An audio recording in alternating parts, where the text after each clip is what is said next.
Hello everyone and welcome to this Google Digital Garage training session, Build a CV and Cover Letter. My name's Kirsty and I'm a trainer for Google's free skills training program, Google Digital Garage. A little bit about myself, I've been working on this program now for around 6 years. Quite a long time, and I never ever get tired of working with endless individuals, businesses, and really starting to connect with people where they want to go next, what's their passions, and how can they start to present themselves in the best way possible. But I am not here alone. You've probably already said hello in the chat, but you will be able to see that our moderator today, Benedict. So head over and say hello if you haven't already. You'll be able to identify Benedict with a little blue spanner next to his name, but also his name will say Benedict. Please do go over, say hello, let us know why you're signing in today. What is it that's attracted you to this particular session? Are you changing career paths? Are you looking for your first role? Have you ever had a CV before? Is this your first CV that you're creating? Or are you looking to update a CV that you've already got that's existing? So go overhead, have a look in the chat. I can see there's so many people coming through there. Hello, Poland, India. There's so many people from all over the world there. Amazing. But tell us in the chat, why are you here today? What is it you're here for? And while you do that, I'm going to run through a little bit of housekeeping. So first things first, if you at any point have any trouble hearing or seeing this webinar, please try refreshing your browser. Hopefully that will help any technical issues that you're having at that point, and you can join back in and have a bit of a chat with us in that chat section. Having said that, if you're thinking, oh, Kirsty, I want to get involved in this instant chat, but I can't see it, maybe you need to make sure that you are signed in to your YouTube account, and that will allow you to have a full conversation with us in there. Benedict is ready and waiting for your questions as we move through today's session. Additionally, if you are someone that needs subtitles, we have got subtitles there and working. So hover over the YouTube video. See the little square that says CC and click that so it's highlighted red, and hopefully you'll be able to find that you can start to see those subtitles coming up at the bottom of the video today. I will be pausing throughout to answer any questions and make sure that we're all on the same page as we're moving through today's session. But other than that, this is not a standalone session. I'll recommend some other webinars as we move through today, because there are a couple of places where it might link into something like Find Your Career Goals as an example.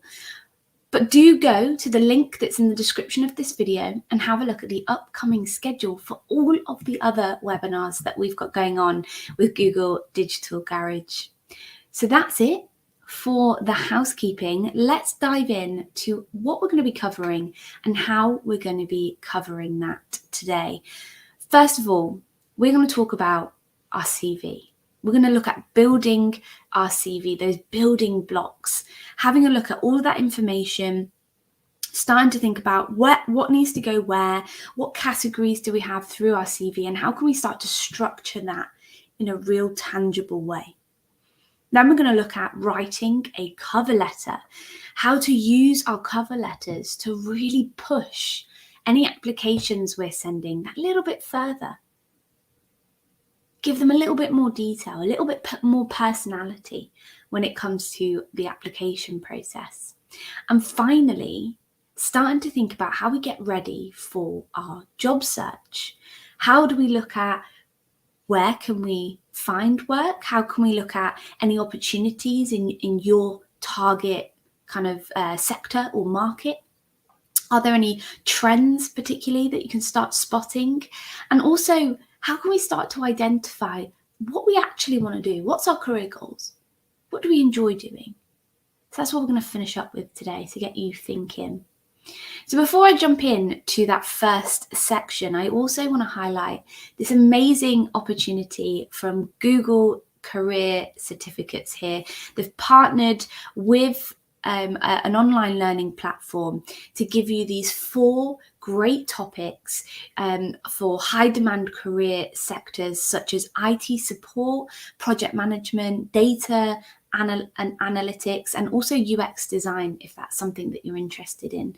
So head over to the goo.gov/career cert UK website and see if you can sign up for one of these career certificates for your CV and beyond. Okay, so my first question to you then, jumping into our session, and some of you might have already put this: what are your career aspirations? Why are you here today? Put them in the chat so that I can read them, and I'm sure Benedict would love to see as many as possible coming through as well. But what are your career aspirations? Why are you here today? What is it you want to do? Have you got a specific sector you want to work in? Or maybe you've got an aspiration to work with a particular type of person. Maybe you want to work with people. Maybe you want to work with children. What is it that you are really looking for when it comes to your career? Because that's really important when it comes to this first section of building our CV. And I've got a couple more questions in a minute, but building your CV is all about speaking directly to the people that are going to receive your application. Language, your keywords, thinking about what's going to capture that potential employer's attention when they look at your CV. And let me just have a quick look what's coming through in the chat. I can't see any answers yet, but I'm sure Benedict will pass them over as they come through. But I've got another question for you. What's the primary purpose of a CV? Why do we write a CV? Why do we send a CV to a potential employer? Tell me in the chat. We all know that applications start to require, or do require most of the time, for us to attach a CV and a cover letter. But what's the purpose of that CV?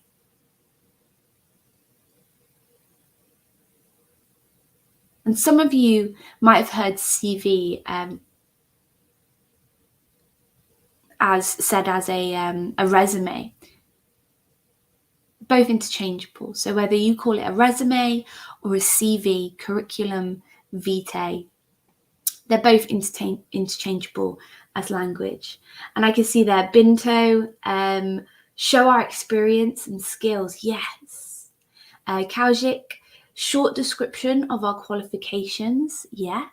And I like the use of the word short there, because that's it. It's a snapshot. It's a snapshot for that employer to get to know who we are and what experience we have, what qualifications we have. Anaya, to get a job, yeah, absolutely. We're creating our CV to get us that position. Murabet, to have the first short description. Yeah, again, that use of short, that snapshot. Abdullah, tell the recruiter that we're a good fit for the role. Absolutely. Shabazz, CV is a summary of a person's academic and professional background as well as skill set. Yes. And last one there, Ali, for presenting ourselves. Absolutely. All great answers. So with all of those answers in the chat there, read through them, start logging them so we start to remember. But CV stands for curriculum vitae, as I said, and it's actually Latin for the course of your life or the journey of your life. And exactly like some of you have said in the chat already, it is a snapshot version of your timeline when it comes to your qualifications, your experience, your key skills, and the things that are going to directly sell you to that potential employer. And it should, as a document, whether it's CV, resume, both the same, remember, should reflect our life experience, not just the jobs that you've had. It's a little bit more personal than that.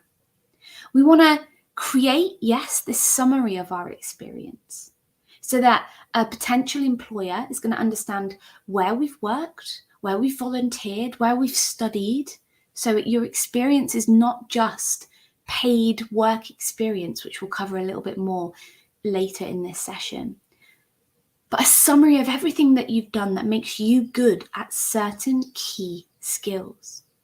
It should be goal orientated and relevant, really important. relevant to the job that you're applying for. Remember, your CV is potentially going to be your first contact with that potential employer. And if you get invited to that interview, you want to be in a position, and this leads me to this third point, authentic and honest. You want to be in a position where you can authentically talk about everything you've put into that document to tell them who you are. You want to be able to leave enough room for yourself. If someone's seen a certain experience on your CV and they want to ask you more questions about that, you can explain that experience. You can tell them more about what you did, more about those day-to-day tasks, and that's really important. It's not just about listing, I did this job for this company, in this position, with these dates, and I'm going to have endless bullet points underneath that tells you my day-to-day responsibilities. It's not just about that. Those bullet points, after you've told them what the position was, who you worked for, the time that you worked for them, or volunteered, or studied, whatever the experience is, those bullet points need to include what value you added. And we'll talk a little bit more about that in the building blocks in a second. Before I jump into those building blocks though, tell me, what information should I include on my CV? So you told me before, it's a summary of someone's experience. It tells the recruiter or the employer if I'm the right fit for a role, but what information do I need to include in that CV?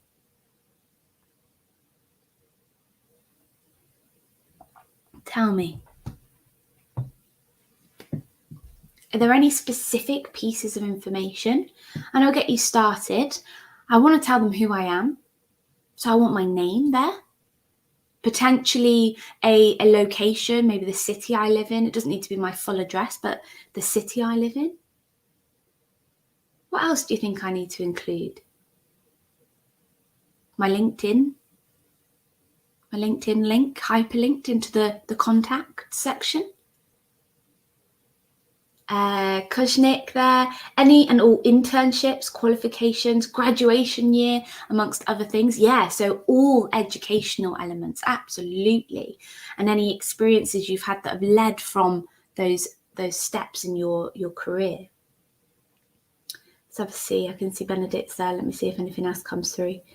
Abdullah, professional experience, technical skills, yes. And this is a big thing, right? Digital skills. Do you have any digital skills? Have you told them? Are you really skilled using a particular tool or a particular piece of software? Murabet, my contact skills, yeah. John, past work experience, contact information there, Abdullah. Shabazz, personal and contact details, short summary, educational background, professional experience, skill set, certifications, yeah, amazing. So from what I can see, you've pretty much got them. What I want to do now is put this into a sort of structure, some clear building blocks for this CV. Now, there's no universally accepted template as such, but our CV in terms of order, but our CV should include each of these elements you can see on the screen right now. Basic information, our contact, our opening summary, any work experience, volunteer experience can be included there as well. Our education, our achievements, maybe our professional development, if you've gone on and done further certifications within a certain area. And also our skills and strengths. Let's break each of these up, and I can see loads more coming through there. Madalena, short personal description, any extracurricular activities, Munakashi, education, experience, soft and technical skills, hobbies, achievements, absolutely. So many coming through. Thank you so much for that interaction. Keep it coming. So let's start breaking these down step by step. So basic information. This includes who we are, our name, Our address doesn't need to be your full address, but at least the location. So you might do, so if it's me, I could do Liverpool and then maybe my postcode. If it was some of my colleagues, they might be London and some of their postcode there as well. So just a general location so that employer knows where you are based. Contact information, number, email address. And a LinkedIn profile is becoming very, very popular in this section. Linking a hyperlink to say, you know, this is my LinkedIn profile, and then linking that directly to your profile so they can click and have a look straight away if you've got a LinkedIn profile set up. And any other important information. Now, for some of you, other important information might include things like you're applying for a job where you require a driving license. You might want to put a little bullet point here that says full clean driving license. Great, fantastic. Some of you might be working on a work visa. That's important information. Why not put it so it's super relevant at the top of your CV and that employer knows exactly where they stand with you. They don't have to look any further. So anything like that, like your driving license or any visas that you're working with at the moment, I would put those in this important information at the top. The next section, our opening summary. Now, in my opinion, this is the hardest bit to do. And I often leave this bit till last. I fill out all the other sections first, and then I come back to this opening summary when I've got a little bit more of an idea of the types of roles that I really want to secure. It's 2 or 3 sentences, which is why it makes it so tricky to write this elevator pitch, which is exactly what it is, in 2 or 3 sentences can be tricky. How can you briefly describe who you are, what your motivation is, and also highlight some of the skills or education, anything that you've done that makes you a valid candidate for that role that you're applying for? Have a look, and there's loads of resources online. Have a look for some resources that will support you in creating a short elevator pitch, because that's going to really help you craft this section of your CV. Our next section, our work experience. Now, you could also include here your volunteering experience, or you can have 2 separate sections depending on what you've done and what's most relevant to the jobs you're applying for. When you're creating this section, try and make sure that the positions or volunteering positions are completed in reverse chronological order. So the most recent is going to sit at the top, and as they read down, they're going to work back in time on that work experience list. Within each experience, we want to know who the company was, what your job title was, and the dates that you worked there. And as I was saying before, underneath each of those titles, each of those sections, talk about the value you added to that position. Don't just list a big list of bullet points that tells that employer your day-to-day responsibilities. That's not what they want to know. They want to know, okay, how did you valuably can't speak, contribute to that position and your team? Have you got any rough statistics to support exactly what you achieved within that role? Any key projects that you led on or you were a part of within a team? That's a couple of bullet points under each to let them know exactly what you added as value. Education and achievements, our next section. Now, again, I know a few people that actually separate these out as sections. So they have their formal education as a section where they list things like, depending on what stage of your career you're at, you might list things like your college experience, your degree, or you might be at a stage where you're looking to go and do a degree and you've got your GCSEs or your A-levels. So they would sit in that formal education section. And then you might have another section that is professional development or certifications within the chosen industry that you want to continue to go into.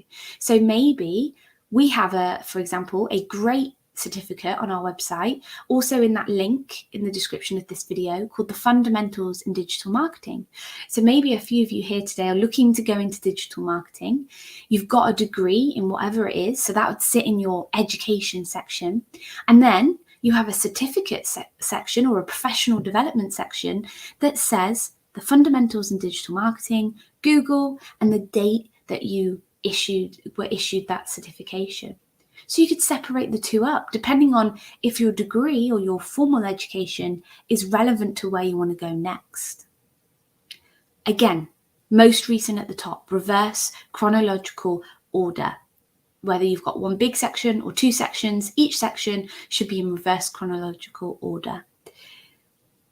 Have you got anything within your formal education or within particular certificates that you've undertaken that have any key projects or key research projects that are relevant to the job you're applying for? So for example, with my degree, I was one of 10 students within a whole humanities department that received a special award for a particular project that I worked on as part of my third year and my dissertation. I write about that project in one singular bullet point. I name the award and I give them one line about why I achieved that. Don't go into too much detail, but what it does do is potentially when it gets to an interview stage, the employer might go, "Oh, I've seen that you won this award. Tell me a little bit more about it." And it means that we can have a conversation over something that's not just about my day-to-day responsibilities in a particular role. The next section, which a few of you mentioned already in the chat, skills and strengths. Now, this can be done however you feel is right for you and the sector that you're looking at going into. But answer some of these questions here on the right-hand side. What qualities would people describe you as having? What are those soft skills? Do you have great communication skills? What soft and technical skills do you have? So somebody said technical skills. Do you have any digital experience in particular areas? And how do those skills specifically relate to the description, the job description that you're applying for with this CV? And you can separate your skills into three very, very clear categories: your soft skills, your hard skills, and your digital skills. And they might look like, okay, my soft skills, I'm great with leadership, I'm great with teamwork, and I've been described as having amazing communication skills. Your hard skills, now these are the things that you've gone out, you've studied, and you've worked to develop in either educational experience, your day-to-day life, or in a position previously. Do you speak another language? Have you got specific skills in an area like accounting, for an example? And then finally, you've got your digital skills. Are you good with code? Are you good at editing videos or pictures? Are you great with social media? Do you have any digital skills that relate directly to the job that you're applying for? If you're stuck and you're thinking, what do I have that I can include in my CV that can, one, be a little bit more personality about myself, but also really relevant to that job I'm applying for? Here's some examples. So in grey, we've got those soft skills: teamwork, project management, communication, networking, leadership. And then in blue, we've got a mix of those technical skills, but also digital skills as well. Can you code? Video editing? A technical skill? Maybe you're a scuba diver. Maybe you've got something about yourself where you've had to go out and take exams and improve and practice that shows that you've got great time management, commitment to achieving something that is a credible qualification. Start to think about now, what have you got? Start defining, okay, what are my strengths? Ask yourself, if you've got a piece of paper and a pen in front of you, try and have a little bit of a scribble down now and answer these questions. What are you good at? Ask yourself, what am I good at? And not only what are you good at, but what do you like doing? And how does that make you stand out? What achievements or successes have you had that makes you stand out from the crowd due to the skills that you've got, the strengths and the skills that you've got. And again, here's a couple of strengths and some keywords that you might want to include in your CV. Enthusiastic, enjoy helping people, solution focused, dependable, hardworking, passionate. Now we have a great session called Find Your Career Goals. I'm pretty sure it's this one. Yeah, Find Your Career Goals. And this goes into a lot more detail around this topic, around really starting to think about your strengths and skills. So if this is something you feel like you need a little bit more confidence around, a little bit more information about, please do go and book on to that next session for Find Your Career Goals.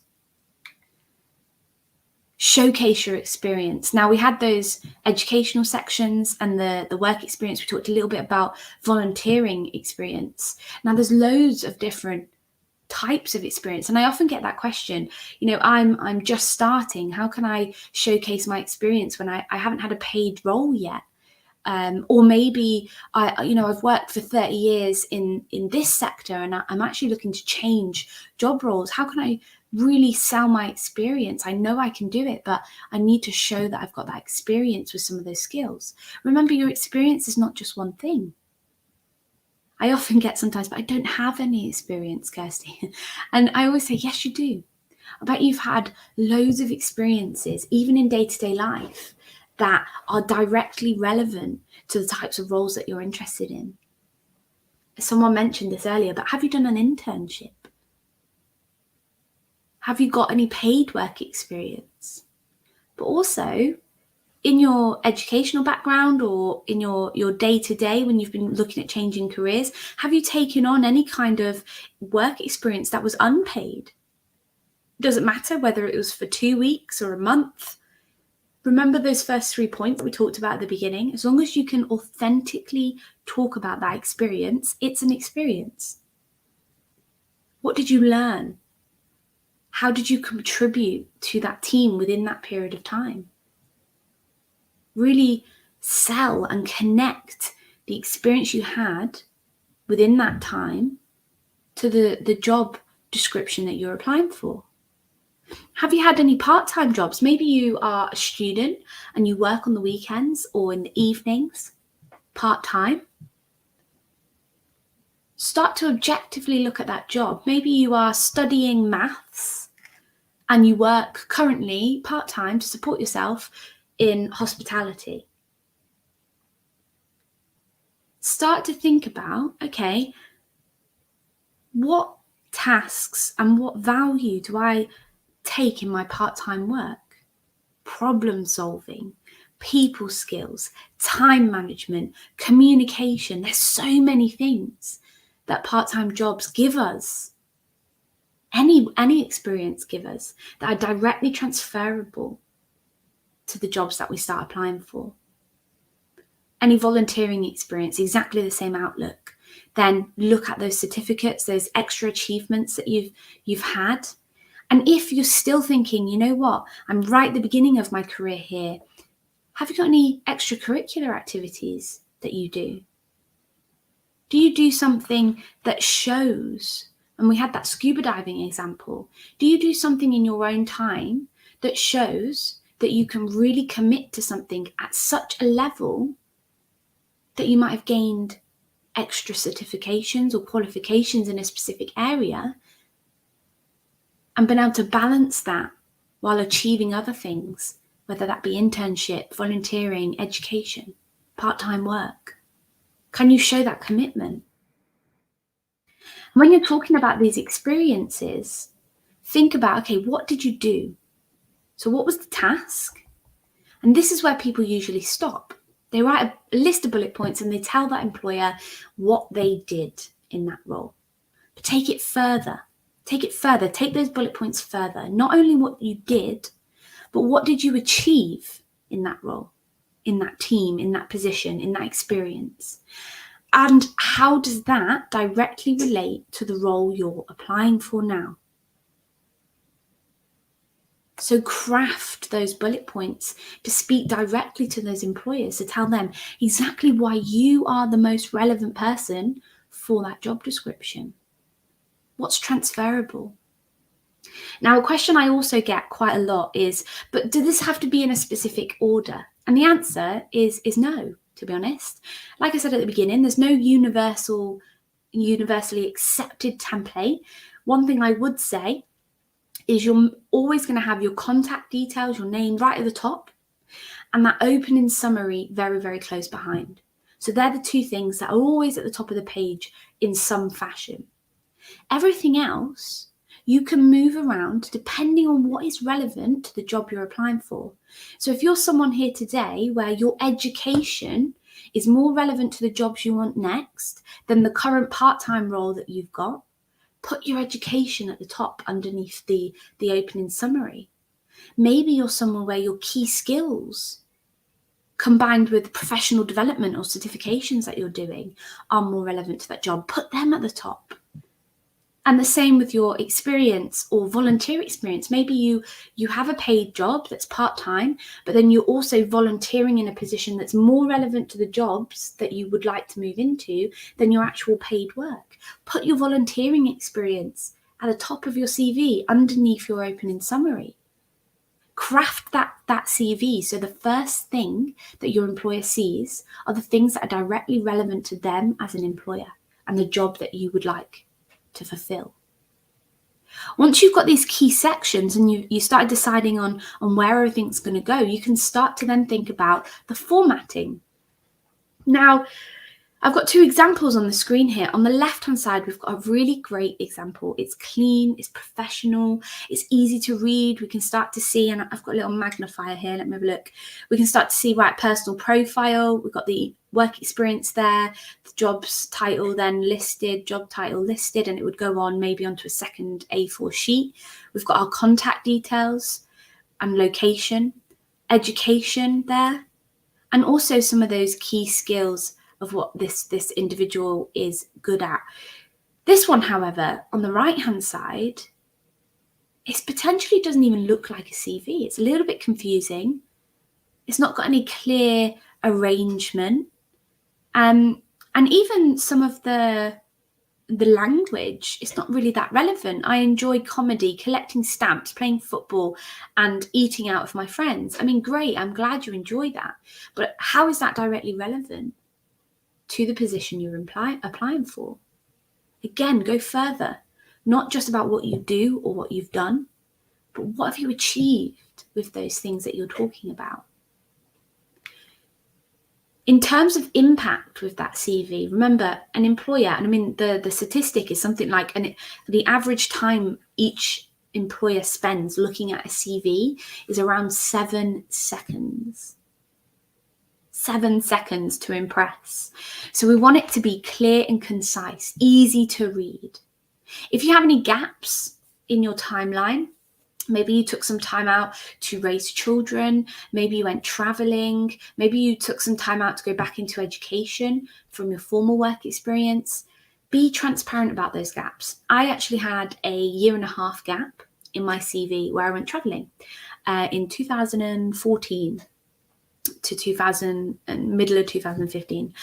And when I got back, I was looking for work and I was really starting to connect with potential agencies and employers and different things. And I didn't get a single reply for ages because I left this gap. And I'd managed to get a part-time role in hospitality at this point, but I was really looking to move back into my career choice and my passion. And I made some edits and I listed my traveling like it was part of my experience. I put from this date, this month and this year to this month and this year, traveling all over Europe, or I put interrailing. And then I did no more than 3 bullet points where I not only told them what I did, but I also told them what I achieved.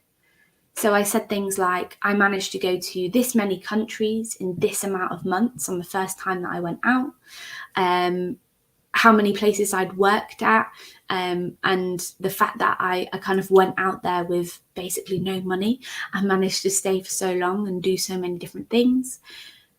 And after making those edits to my CV and being fully transparent about why I had this 1.5 year gap, every single interview I had after that edit, that employer, that interviewer, asked me about my traveling experience over anything else.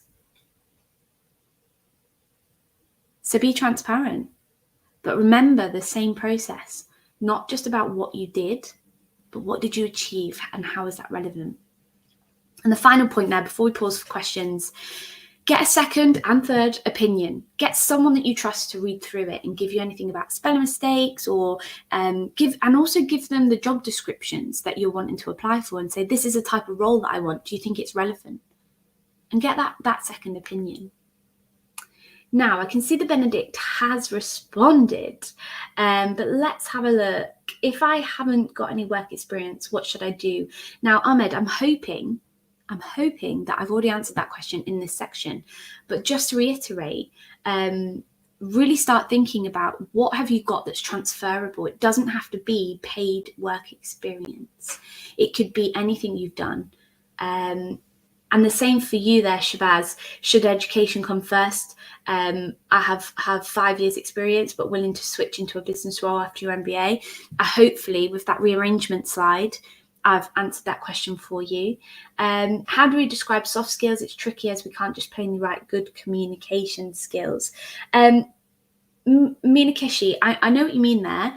But again, you could write them as a list, separating those 3 sections: soft skills, hard skills or earned skills, and digital skills. You could have some part of your CV, separate that part of the page into 3 columns with those titles and 2 or 3 bullet points of what you think you are great at. But also with your soft skills, these are keywords that you're going to look, what soft skills, so things like communication skills, what else have we put there? Communication skills, things like time management, those types of skills. Have a look through the job descriptions that you're wanting to apply for. What soft skills do they use when they describe? They always write something like the person who takes this role should be or should have. What soft skills are they describing in that list? And how can you make sure you craft those keywords into things like your personal summary, into the achievement bullet points when you're describing your different experiences as well? Final question there, Chiharu. What if our achievements within a company were not actually acknowledged by the chief, and there was no award or certificate recommendation letter to approve our contributions to the teamwork? You know what? They're not going to call up your previous employer and say, so we've had Chiharu say that they did this, this, and this. Can you let me know? So again, go back to that authentic and honest. As long as you know that you can credibly and authentically talk about that specific achievement that you're talking about in an interview situation, it's fine. Go ahead and do it. That employer is not going to go and check. Just think about how you can craft that. So I was part of a team that achieved this, this, and this. I contributed to this part of the work, which achieved this interest online, or this many bookings, or this many sales. So it's all about how you craft that. Hopefully that is all of the questions for now, but don't worry, I do have another pausing for questions. So if there's anything else, keep them coming. Benedict is in the chat. He'll keep replying to your comments as well as we move through. So one important thing that I want to touch on today is our cover letter. Now, I'm going to use that templated approach like we did in the CV, but first of all, I've got some statistics that are really sobering, actually. A cover letter is adding that personality, and I describe it in kind of three clear ways. Your first touch point is your CV. It's a summary, it's short, it's sharp. It makes the employer want to ask more questions. Oh, I want to get to know that person. Your cover letter adds a little bit more of you, a little bit more of who you are, what you can do for them. And it's got a little bit more of a personality approach to it. And then the interview is that third step, right? It's the bit where that combination of CV and cover letter has made that employer or recruiter go, I really need to see this person face to face or on a call and really have a conversation here. 40% of recruiters say that they look for a cover letter on applications, and 45% of those recruiters say that a lack of a cover letter can result in a rejected CV.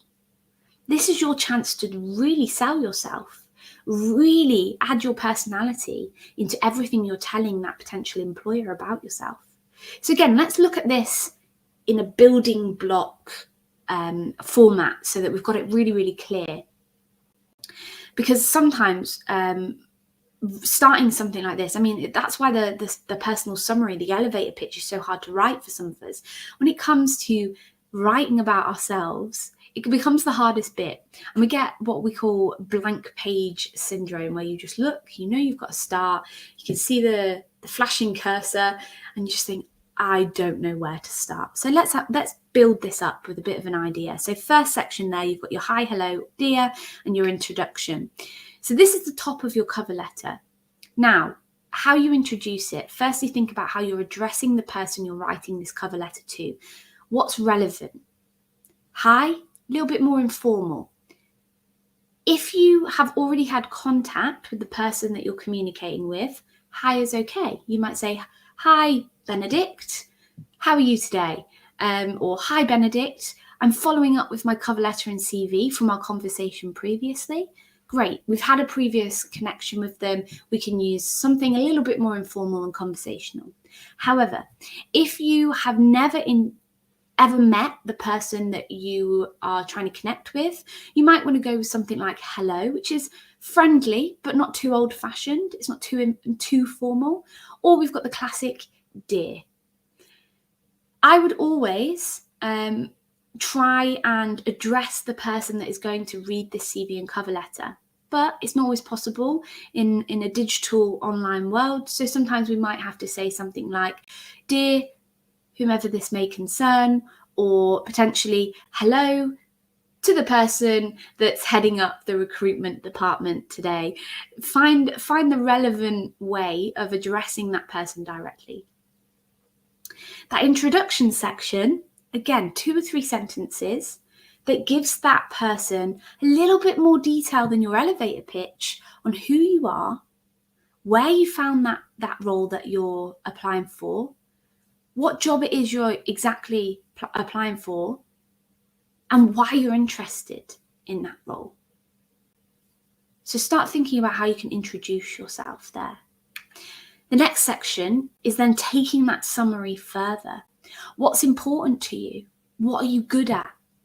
And what do you enjoy doing that's relevant to the job description, but also really supports anything you've already mentioned on your CV and gives a little bit more detail.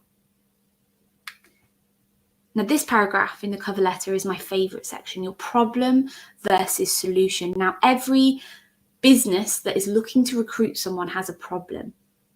And what's amazing for us is they've listed that problem in detail in the form of a job description, which allows us to pick that apart and really create this main paragraph here in our cover letter that tells that company exactly why we are the solution to their problem, i.e. their job description.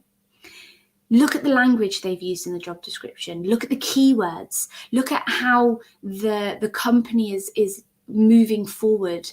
Do some research. Can you talk about any news or challenges in that specific industry for that specific company that you have found in your research, and how you can become a valuable member of that team?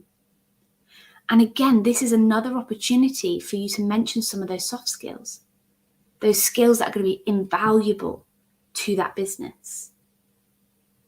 One of the final paragraphs here, if you have something, so this is an optional section for your cover letter, you might have some really relevant skills that you have developed through something that's not particularly related. It may be a hobby that you've had, or it may be something that's extracurricular that you do on a weekly basis, but you haven't quite found space for it in your CV.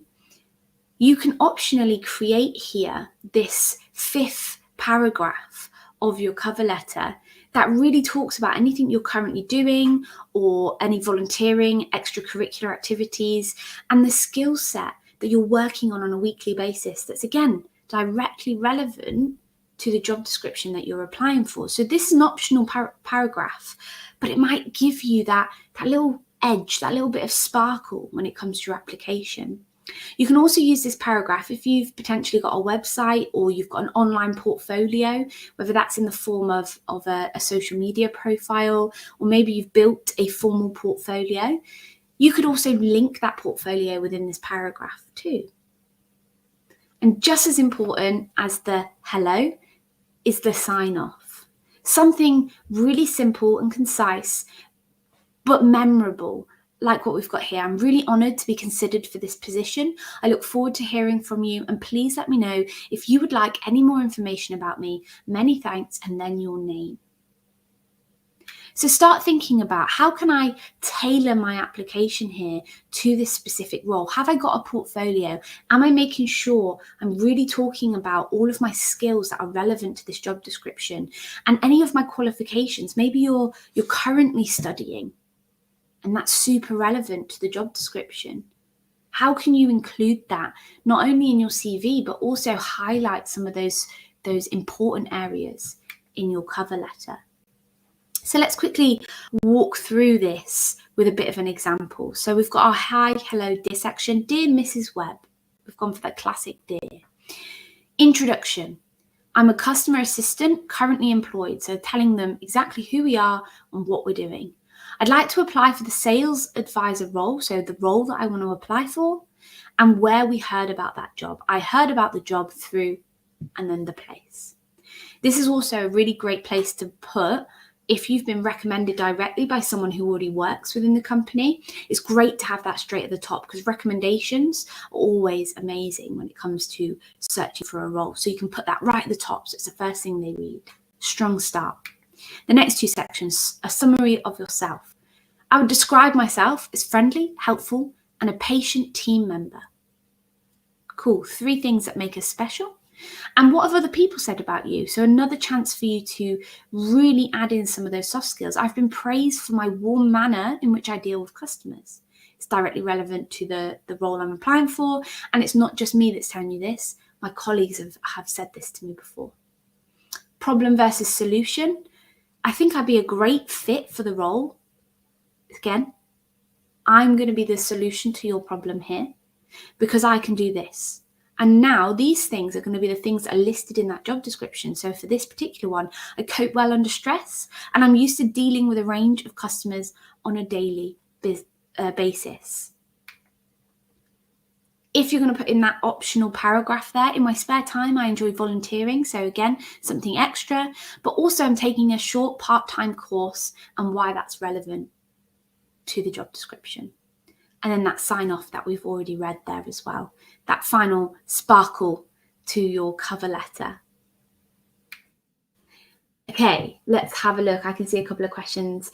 LD, I want to change my role and sector. It's confusing to connect the previous roles to the ones I want to apply for next. I agree. And you know, you're not alone. It can be really difficult when it comes to changing sectors completely. So what I would advise you to do is make 2 columns. List all of the skills that you've used in previous roles or in your current role if you're still working in a certain sector. And I mean, think about, you can separate those lists in that column in 3 sections: digital skills, soft skills, technical skills. Start thinking about what you do on a day-to-day basis and what value you add within those skills lists. Then when it comes to the sector that you're looking at moving into, LD, try and use that second column to start identifying the soft skills, the digital skills, and the technical skills that are directly transferable into that next job role. Then when it comes to listing that work experience on your CV, we don't want to leave a gap so they don't think that you've ever had a job. But in those bullet points, those explanations, you're going to focus on those key transferable skills only in the descriptions, not your day-to-day tasks, it's not relevant, but the things that you've learned and the value that you've added that you're going to bring into this new sector with you. I hope that helps. Bintu, for the CV, it's hard to use numbers or metrics to show my impact. Any advice? Yeah, again, depending on the sector you work in, Bintu, it might be that you don't have metrics, but maybe the company has metrics. Are you working for a publicly owned company? Therefore, do they produce an annual report? Or can you have a conversation? Have you worked on a specific project that's achieved something? Again, it might not be a metric, it might not be a measurable metric, but maybe your impact is something that you can talk about authentically. Can you give that a one-liner? We impacted this many people, or we impacted the growth of this project, without a metric. And I agree, sometimes it can be really difficult to get those metrics, but all of you now, as you're working on projects, start logging metrics for the roles and the projects that you work on, because they're the things that really sell and showcase your achievements.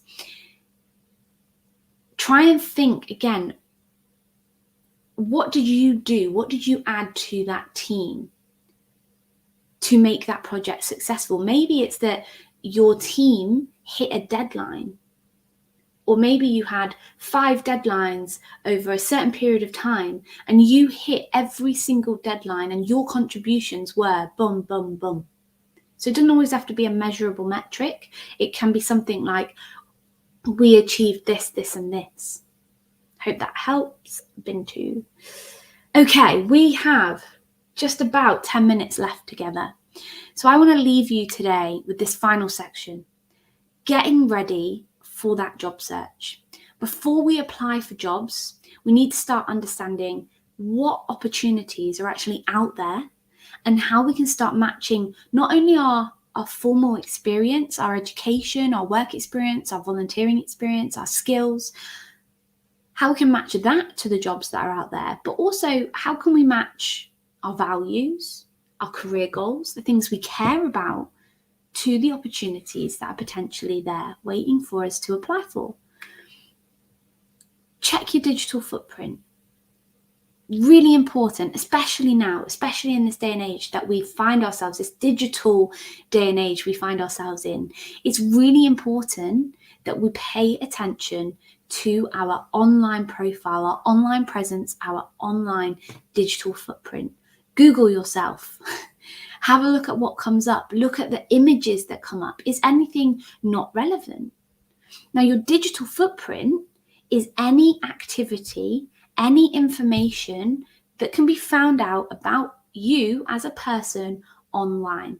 And that doesn't have to just be content that you share. So it's content that you share, but it's also things like pages you follow, channels you subscribe to that's publicly accessible, and also any posts or pictures that you've been tagged in by a third party. That digital footprint is everything that is directly relatable to you. It's part of your online presence. And if it's left unchecked, potentially anyone that searches your name might find something that's not directly relevant, or could be, in some cases, detrimental to you being the candidate that they want to bring in for an interview. Sobering statistics here, 90% of recruiters will check your social media presence to learn more about you. If you have a couple of different profiles, but only one of them is relevant to work and the others you're using as social, make the social platforms that you're using private to the public, so only your friends can see what you're doing online. If you have a Facebook profile and you're a student and you're tagged on a weekly basis of you and your friends in the bars getting drunk, make that profile private. And then build the presence on something like LinkedIn or Twitter that's directly relevant to the jobs you want to apply for. Separate it out completely. After employee referrals and company websites, social media is the most important recruitment tool. So employers are actually recruiting people via social media platforms as a primary tool. And a third of employers use social media to find new recruits. So how can you create an engaging online brand? And now we have a great session called Build Your Personal Brand Build Your Personal Brand Online, I think it's called. So again, go to that schedule, that link in the description of this video. If this is something you think, I need to do a little bit more work on this, go and attend that webinar. It's a whole hour really thinking about your online personal brand and how you can develop that. But as a quick snapshot, reevaluate your social media presence. Go and check, is there anything you don't want there? There's a great tool that you can use called deceit.me. I'm sure Benedict can grab you the link that can help you start to clear up anything online that you don't want there anymore. Create a LinkedIn profile if you haven't already. But don't only create that profile, but the next 2 steps, join in with discussions within your chosen industry and start networking on LinkedIn to meet people that are relevant to where you want to go next. Have you got any content that you can start sharing that's engaging and relevant to the industry that you want to be a part of? Think big. There is so much out there. Apprenticeships, internships, graduate schemes, part-time work, full-time work, remote work, hybrid office hours work. There's so many opportunities that you potentially can start to explore and discover. Think as big as possible and then work backwards. Okay, but how do I get there? What's my first stepping stone? Are there any particular trends in your industry that are relevant for you to make sure you're ahead of that curve? Start thinking about, okay, if I work in IT support, what's the software that I need to be ahead of that curve with so I can really sell my skills? Really research the roles that you're interested in, the day-to-day responsibilities, the language that they're using within those job descriptions, and what employers expect as requirements for those positions. And really understand what you need to give for those particular roles. Now, there's a few different tools that you can start to use to actually find those opportunities, those positions, volunteering positions, charity work. So let's have a look at a couple of those tools. First one, your search engine. You've got places like Google Jobs, but you've also got Bing, Yahoo, that really can start to help you find the latest roles, the latest positions, the latest listings within a specific sector. Rather than search just on a company website individually for the companies that you know about, which means you might be missing a couple of companies that have got roles that you haven't heard about so far. How can you start to bring all of those brand new positions and opportunities in one place? Use your search engine. Use tools like jobs boards. There's loads of them. Things like Indeed, Reed, Total Jobs. There's so many jobs boards out there. Sign up to a couple of them and start to think about, okay, how can I start to look at all of the potential opportunities within the work that I'm looking for right now? And networking, professional networks, getting involved within a network where you can start hearing about roles. Things like LinkedIn, where people can start reaching out to you if they feel that your profile matches an opportunity they've got. LinkedIn is a real powerful tool in the online professional networking. But also, as the world has started opening up again, getting to face-to-face networking events that are relevant to your sector, really meeting people in that arena that you want to move into. On Google, there is the Google Jobs boards, just as a bit of an extra highlight there, where you can actually filter via category, job title, the date that it was posted, the sector, down to the specific company type that you want to work with. How big is that company? And you can really use this as a bit of a live job searching opportunity board here. So it looks like this, what you can see on the screen here. On the left-hand side, you get the list of all the jobs. And each time you click into one, it will give you a full page with the full job description on the right-hand side. And then along the top, you can start to see all of those filters where you can click and choose the ones that are relevant to what you would like to apply for. This is a great place for you to start keeping an eye out on those opportunities. Keep an eye out for some of that key information. When you're looking through these job descriptions, start thinking about, okay, what are the daily tasks and responsibilities? What are they expecting me to do? One, is that something I'm looking to do? And two, how can I now talk about my transferable skills that shows I am capable of doing those day-to-day tasks? What are the specific skills or experiences that employer or employers, depending on how many jobs you're looking at, want you to be able to do for that role? And if there's something specific that you think, and don't panic if you haven't got every single one ticked off. Can you do 50% of them? Great. Really talk about your transferable skills and why you can do that. Spend time crafting the answers. You don't have to have every box ticked to make the application. And that's really, really important. And commitment to personal development. Again, if you are someone that's really looking to continue learning, you want some growth, you want career growth, you want on-the-job training, tell them about that. In your cover letter, in your personal summary, tell them, I really want to look towards growing in this area. And I feel like not only could I bring this, and this to the table from my previous experience, but I'm also hungry to really own the space where you're moving as a company. Sell yourself. And also, really important, and we often overlook and sort of feel embarrassed to think about, but the salary and the location, those things are super important. Can you comfortably live on the salary that they're offering for that position? Does it cover your expenses? How long is the commute if you have to go to a physical location? How's that going to affect you? How's that going to affect your work-life balance? So really start thinking about exactly what's going to work for you in your lifestyle as well. Now, we have run out of time. We're right at the end of our session. So start thinking about what are your values? What's most important to you? And how can you start to find a role that fits that? Set yourself those SMART goals: specific, measurable, achievable, realistic, and time-bound. What do you want to do?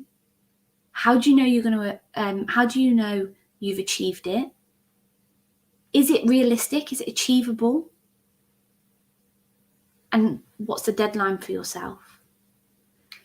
Now, in the chat, to finish up, while I wrap up with the end of this session, tell me, from this session, have you got something that you can do this week? It's only Monday.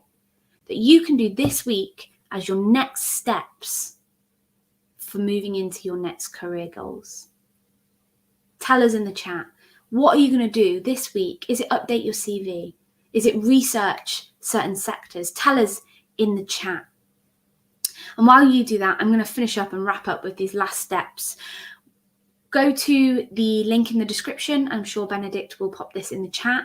We have two things on there. We have an upcoming schedule with those webinars I've already mentioned that you can book onto. There's also our certification on that website called the Fundamentals in Digital Marketing that you can complete. It's 40 hours of learning with a formal certification at the end. Don't forget about those career certificates that I told you about at the beginning of this session. Really booming sectors here: IT support, project management, data analytics, and UX design. Go to that link there, goo.com/careercert UK. And finally, if you do have any feedback for us for today's session, I hope this has provided you with really great insight into what to do next, how to start crafting that CV and cover letter, and finding a bit of confidence in talking about your skills. There's so many other sessions. Please do book on. Hopefully you've got some great feedback. There's a link there, goo.com/digital garage feedback. And have a great day. Thank you so much. And I look forward to welcoming you to many, many more Google Digital Garage training sessions in the future. Thank you and goodbye.